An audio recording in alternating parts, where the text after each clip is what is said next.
Hi folks, and welcome to the Mountainbike channel. And this time I'm on my bike. Haven't been riding for ages, so I thought I need to get in shape a little bit more, and wanted to get out. And here I am. I'm riding some mild single track through the forest and looking for a place where I can sit down, because I want to introduce you to my bike, which might be interesting for you.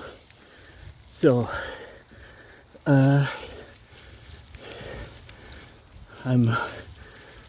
here's an incline and well, a bit hard. I come back to you soon. Well, there we go. And here I am, fat man. I need to go a little bit back. So you've seen this bike in another video, and you might notice that it looks a lot different to some bikes you see on the internet and on footage on free riding and stuff. No, I'm not a stranger to some goofing about on a bike myself, but I had to make a decision. So during the pandemic, it became more and more difficult first to afford stuff from the mainstream bike industry, and on the other hand, spare parts were not readily available anymore because you should replace your entire drivetrain and not change the chainring that's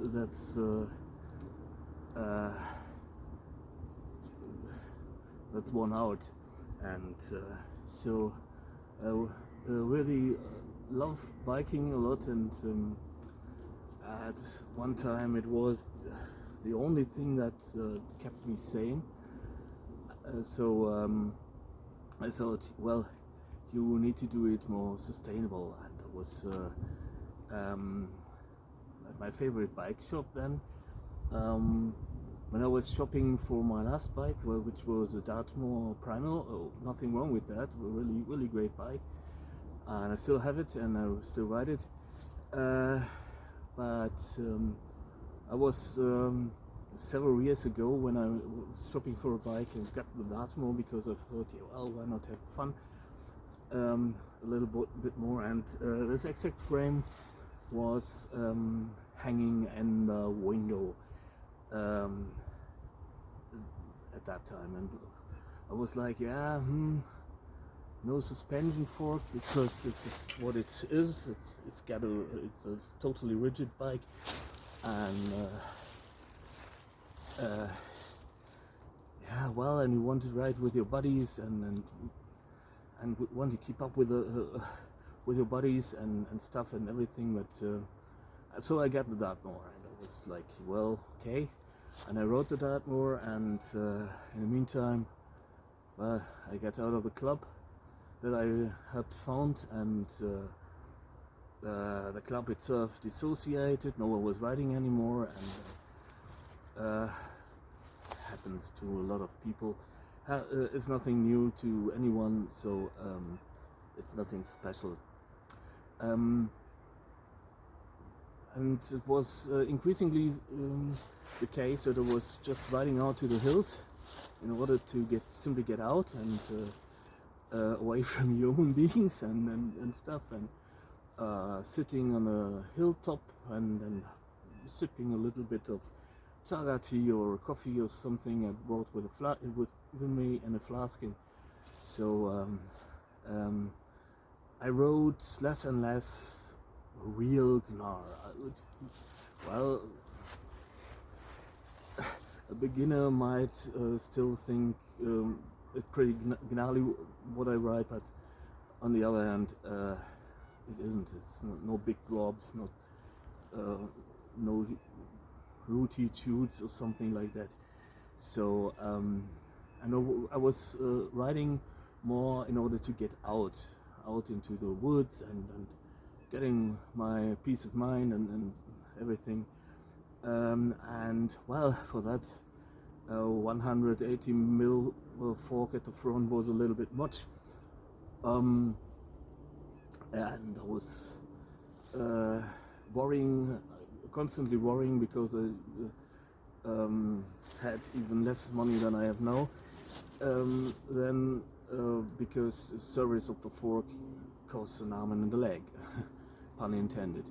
So I was thinking about, well, put on a rigid fork on that bike, but to be honest, that's not what it's designed for. It's made for Gnar, and I got a suspension fork, and no problem whatsoever. The thing with the bike industry, however, is that you can buy a lot of bikes with suspension and suspension forks up front, and but you can't get aftermarket anymore, at least not widely available. There are shops that are pretty awesome, but even the shop I really loved was more and more like, I offer that standard bike and you either buy it or leave it. And so I was actually more and more pissed off by the bike industry. So I was like, well, also you want a bike that can do everything. You want to ride single trails, you want to go out in the woods, maybe an overnighter, maybe this, maybe that, and the Dartmoor has no bosses at all. You can't put on a rack, you can't put on even a water bottle, you can't put on front racks, nothing. You could put something on a seat post, but given it's a dropper post, which is awesome, and this is something I regret about this bike, that it's got a rather thin seat tube, so we can't put on a dropper post that easily. And but on the other hand, this here is a bike that I ride when I get time. So when I have to lower my saddle, no problem. You get a quick release, and you can simply put it down, and I can pretty much estimate where to put it back. And well, this is not a big problem. And what this bike is that it's just no problem at all. It's no fuss. Well, it gives you a nice workout if you're riding some single track, and slippery routes are a little bit sketchy at times. Need to get accustomed to no cush at all. So but that's the culprit, and this is what I want to say is, that doesn't mean you cannot ride anymore, quite the contrary, because I don't worry about my fork needing a service. I don't worry of whether my batteries are charged or not. I don't worry if my rear suspension is coming loose. Nothing. It's just get your bum out and ride and pick up your bike. I was always thinking about, well, you need to do this, you need to do that, and if that happens, you need to do this and that.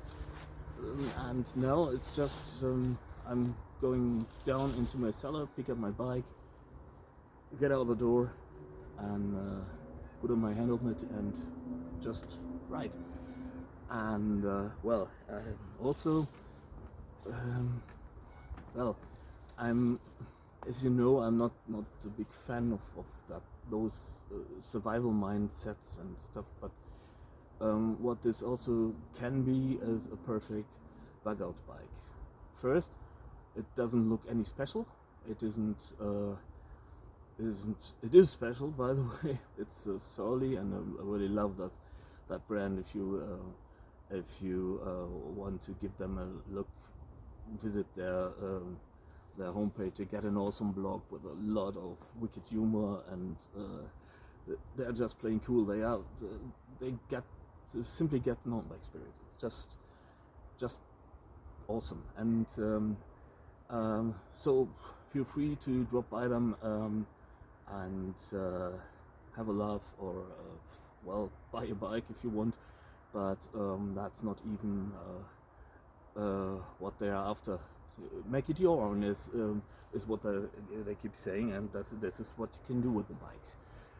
This is a pre-2012 Surly Troll, and the newer Trolls have something that this doesn't have, and this one has a suspension corrected geometry. If you look at the fork, it's a little bit longer, and the geometry is still adapted to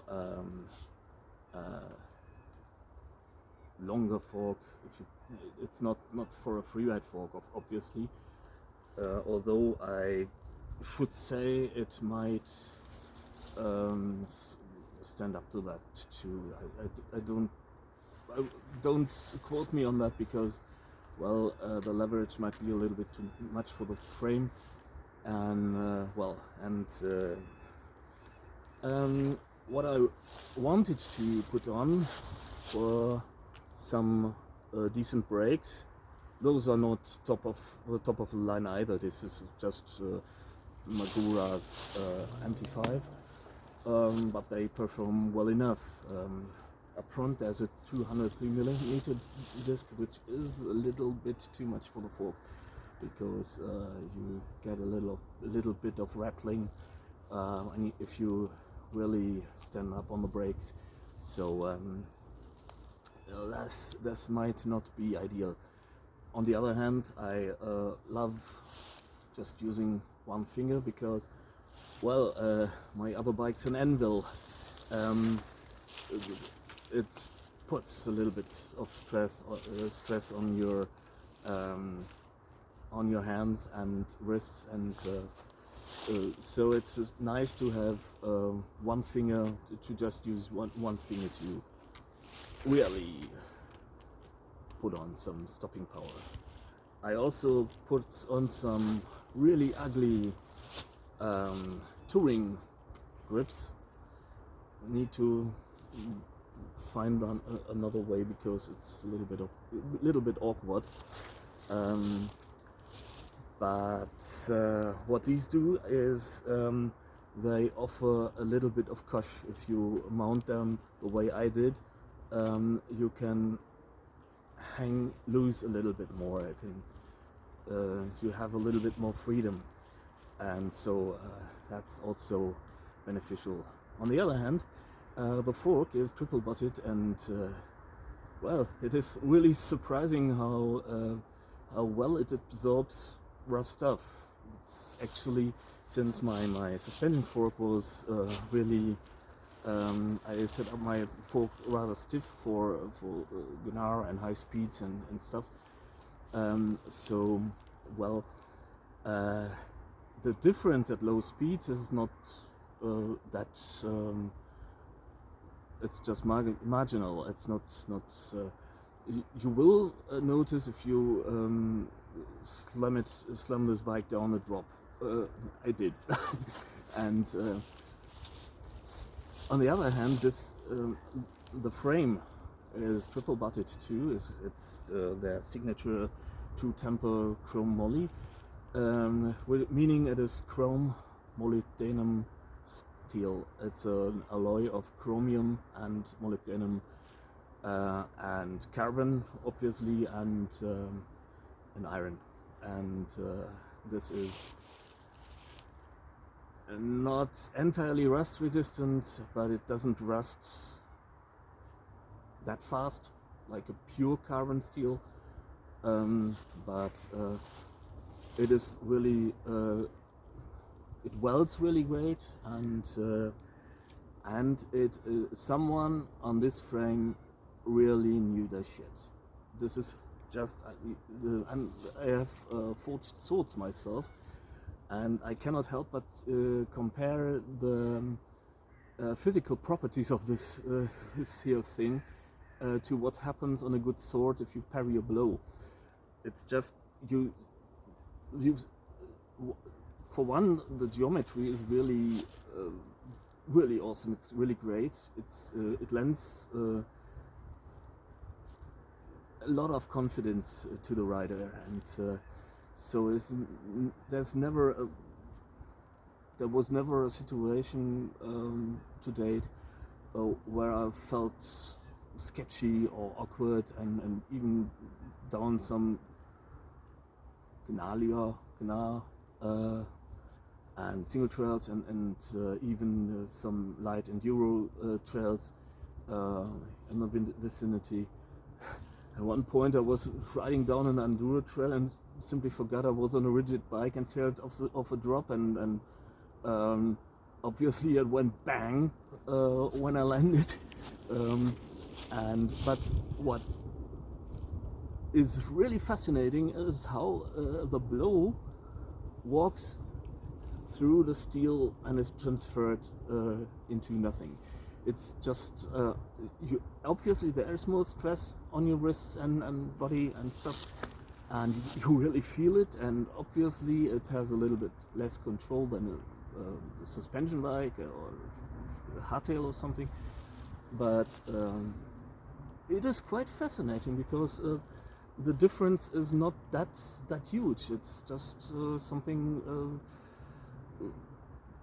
we forget how we tend to forget nowadays how important a well-designed geometry is, and while this is not a progressive geometry, it is it's not a modern type of geometry, but sometimes I ask myself if this progressive stuff, and well, it is great if you're hammering down an enduro trail and you have a little bit more room, more space between you and the bars, and you can simply put out your elbows and just let it flow.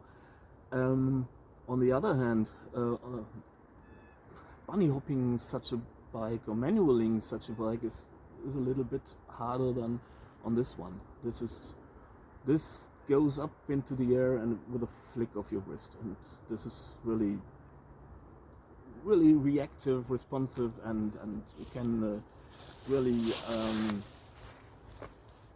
you can do more stuff on it than you might expect. And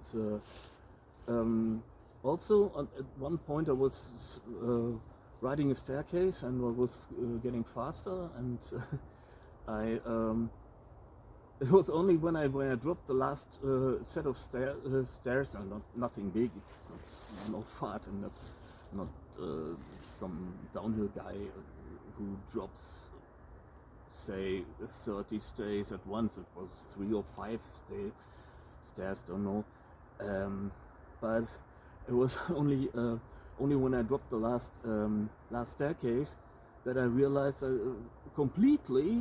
absolutely forgot to lower my seat, to lower my saddle, and then, which is something I would never do on the other bike. So maybe, well, I'm not saying progressive geometry sucks. It is better, but the question is it so much better that the advantages of the more traditional geometry are a little, neglected in our current mindset. So, but I wanted to say, this would also make a really great bugout bike, and to be honest, I put a little bit of emphasis on while building it, and it doesn't look special, first thing. So maybe it's not attractive for thieves, but you can never know. I put some silent clutches on, so you don't hear a lot of it.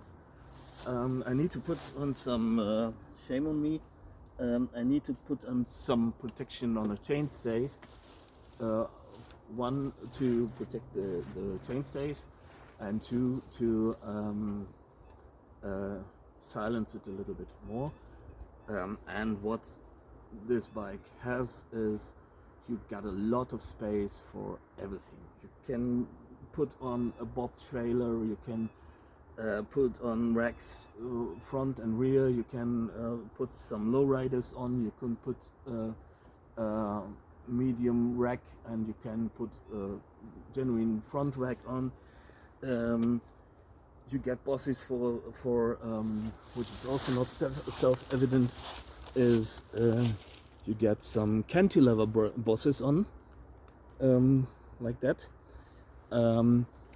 It is a little bit ugly if you're in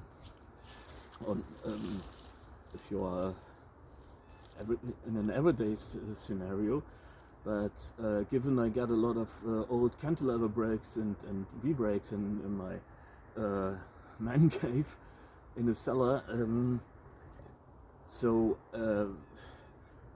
I could ride this even when my disc brakes fail, and given that they are hydraulics, I'm currently looking into mechanical disc brakes, which might be a tad less effective, but also far better if you need to service them, because all you need is something that pulls it.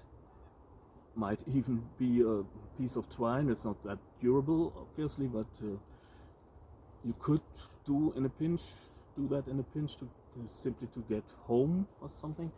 And well, it's a steel frame. I could re-weld it if I needed to.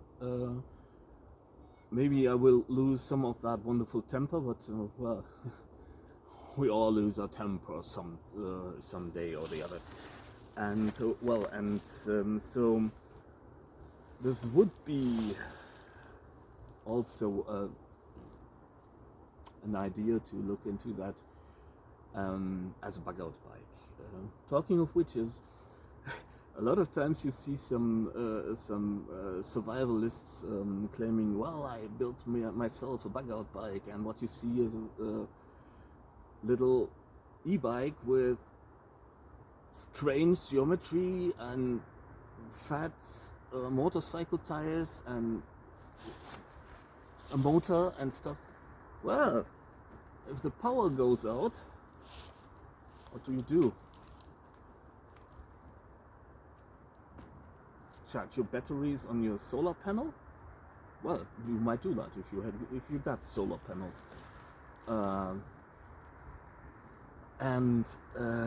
Well, thing is, if you want to go out in the forest, a lot of people put such a bike into their garage and think, well, I don't ride it because I want to spare it, and then I'm going out into the woods and I'm take my tarp and all that stuff, and I flee into the woods. So that you didn't use it you are not accustomed to it, and then you go into the woods. I put a short on and just to show it's nothing to brag about. I was just riding over a log. It's nothing special. It's not no big thing either. But well, if you are not experienced, this is what you're left with. You need to navigate through difficult terrain, and well, if you're not, you haven't trained yet, you're left with a 25-kilogram monster, and if the battery goes dead, what are you doing? What will you do? And you get the weight of your provisions and everything, and what will you be doing with that big e-bike? If you have something like that, well, an e-bike might be attractive or something. This one, well, it's a bicycle. Wrap some old inner tubing or duct tape around the frame so that it looks a little bit battered, or put on some stickers. Oh, that's someone's writing down here, and put on some stickers or old inner tubes around the tubes so that it looks a little bit battered and beaten up. And if you ride it, well, with time it will get some patina, and well, not attractive. And it is light. This bike weighs in at some 11.5 kilograms, and I didn't even do some all the parts are tried and proven, and nothing special. It's not weight saving. The only thing that saves weight are some Kevlar tires, but you could put on anything, any tire that fits. I also got inner tubes in it. No tubeless system, because that way you could even stuff the tires with grass or weeds, and at least get home, or where you want to be. This is a bike you can easily navigate. You can also carry it for an extended period of time, even with panniers on. Extended period of time is relative, how much you can. Well, please keep in mind this is my approach. It's not, and I actually, in the first, I didn't build it as a bugout bike. I built it to have fun. I built it for riding, and this is what I want to say. Don't focus on the bad things so much. Don't think about, well, when shit hits the fan and what will I do, and how many weapons I need, and how much ammunition I need, and well, the world's going to shit anyway. I'm not getting political again. That's not what I'm about. I think you deserve some rest from all that shit. So,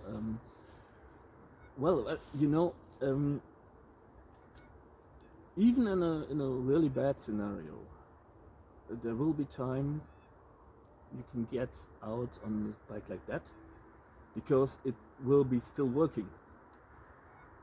Even if you can't get any spare parts, and you have some provisions, maybe you got a spare chain and chain rings and stuff like here, the cogs, the rear cogs with G, people with G,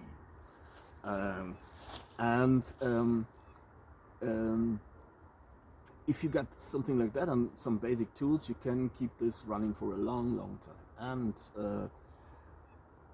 you can, even in a stressful situation, even in a doomsday scenario, well, it is highly probable that we will be encountering adverse effects of climate change. And if your house burns down, well, there's nothing you can do about that. And then your cellar will be burnt too. Your bike will be wreckage, and well, if that happens, it's over. But on the other hand, if you get some financial crisis or something like that, and sometimes you just need to go out into the woods. It's just like in the pandemic.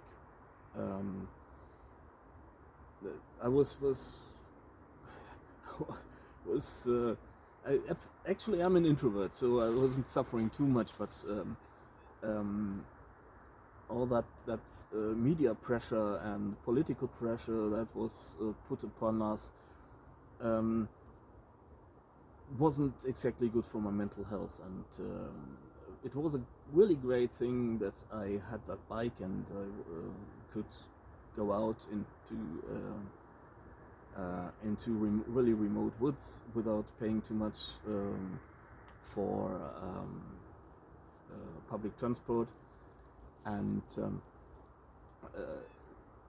this is something that can keep you sane and resilient in such a scenario. It's not exclusively for bugging out and getting somewhere and building a shelter and just getting out, and it's not that utilitarian. It's also something that can improve your resilience. Plain old fun. It's just tooling around in the neighborhood, doing skids or wheelies or something. And if your bike still works in such a scenario, it is worth more than money, I can tell you.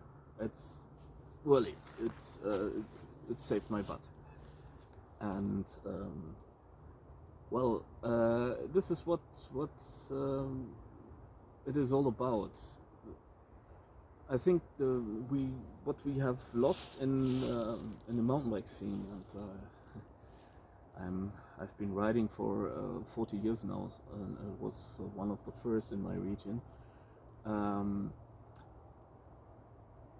What we maybe have forsaken a little bit is that it's not about the bike. It's not about the status. It's not about what rite of passage. Something I was reading in a mountain bike magazine ages ago, when it was a Swiss magazine, and they were like, what's the dress code you need, and how do you respect the hierarchy of someone who is a CEO as opposed to you if you're a middle management, and actually in a mountain bike magazine. And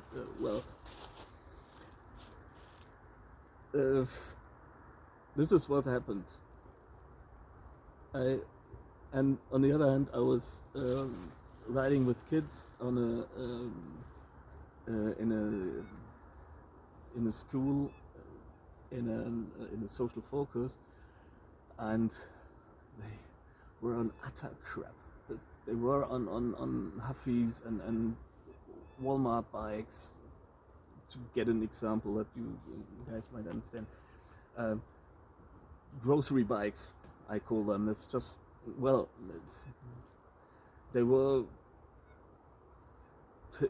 when they bought them, they were already not working, and we did our best to get them to safely work, and didn't succeed. At one point, one of the kids was jumping a tabletop on a local BMX track and just lost the lower legs of his fork. So don't do that. Buy sensible. This bike isn't too expensive too, and don't do this. And on the other hand, it wasn't that they had no fun. They had a lot of fun, and we were just. By the way, we had fun together, and often I was paid for 1.5 hour, and often we were on the track until it was getting dark, and that's the spirit.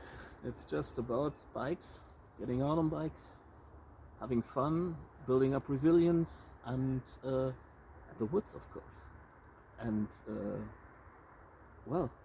and we tend to forget that in our times, that a bicycle is a really wholesome machine, and maybe it's the last wholesome machine that mankind has developed. Because, if it's got it gets an efficiency ratio in that setup of 98%. 98% of the energy you put in comes out. If you get a pedelec from e-bike or something like that, and you get a really great and expensive one, and I'm talking about the bikes upwards of 9,000 euros, which this isn't. You get an efficiency ratio of up to 75%. So almost everything I put in here goes out. And on most e-bikes the ratio is even worse. It's not just 75%, but it's 50%. On a cheap e-bike you can have as low as 35% efficiency ratio. And depends on your batteries. If your batteries get old, you need to replace them. Other than that, you don't have that efficiency anymore. And it's all a solution for a problem that doesn't exist, in my book. Another thing is, if you want to commute, or are an elderly person, a disabled person, that's a great thing. E-bikes are great, and if they are also fun. That's another thing. That if you are having, if you want an e-bike in order to have fun, nothing wrong with that. It's a motorbike. Well, and you can do stuff you can't do on this, quite obviously. But it's not. Let us be honest, it's not an alternative for climate change or something. It's just, well, that's greenwashing. It just doesn't work that way, and it doesn't have to work that way. And this is what I want to say. It's not that I want to criticize this. If you want to run an e-bike, buy yourself one. If you can afford a 9,000 euro specialized carbon e-bike, well, fire away. They are awesome. They are really great. And that's not what I'm saying. It's and if you have fun, everything great. But a lot of times I hear. Actually, it's nice to hear that, but encouragement if you ride uphill and someone passes you, or you come across some pedestrians or equestrians and they are like, wow, well, he's got no motor, yeah. Well, I've been riding for 40 years. There wasn't even a suspension fork when I was starting riding, and I was riding those trails when I was a kid, and I will still ride these trails now, and getting older, old fart, and but I still have fun on that, and that's about that. And well, to me, it's more of a carefree attitude, and this is what mountain biking is all about. It's just get out on your bike, and for once switch off all these worries and cares and stuff. And so this is the reason why this isn't a bugout bike exclusively. It will work as a bugout bike pretty much. Pretty great, and not what I'm saying, but well, a bugout bike will not serve you anything at all if you can't use it. And if you can use it, you can also have a little bit of fun in the process. It's not. Why are we so serious always? Why is it always about ammunition and weapons and shit hits the fan? Well, shit has hit the fan already, and here we are talking about bikes. Well, that's how humans work. We need something beautiful in our lives. We need something wholesome in our lives, and not worrying constantly about some military mindset or special forces and whatever you. Well, and it doesn't cost me anything to admit that I'm not a big checker or a shredder or something like that. It's just I'm an old fart. It's just, but I still have a lot of fun on my bike, and well, this is what is really important to me, that you guys don't take it all too serious. We need to take several things really serious, and but well, if it is the end of the world, well, so be it. It is the maybe it is the end of the world. Don't know, but we will see that, and one step at a time, and possibly every day a little bit better. This is my my motto for this. And well, your problems will be there tomorrow also. If you get out for an hour, or just do a little loop, or just do some silly goofing around on rocks and logs and stones and what have you, and you don't need to earn money by doing those rampage drops. You don't need to. Just have fun. Get out. So that said, you might have noticed that it is getting dark by now, because I talked a lot of bullshit again. So I would leave it at that, and I wish you really happy trails, and see you soon, and hope you enjoyed the video. Bye.